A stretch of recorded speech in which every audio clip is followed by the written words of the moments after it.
Hey everyone, welcome back to the channel. In today's video, I'll show you how to add camera shake effects in CapCut. Let's get started. First, launch the CapCut app on your phone. Tap New Project and add the video you want to edit. On the bottom toolbar, scroll and tap on Effects. Then tap Video Effect. Then after that, look for the camera shake effect. It's usually among the top options. If you don't see there, just go to the search bar and search camera shake. Once you have selected shake effect, tap adjust.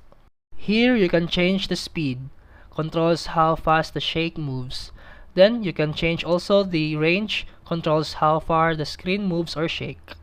Then after adjusting, tap to apply. And this is how it looks like.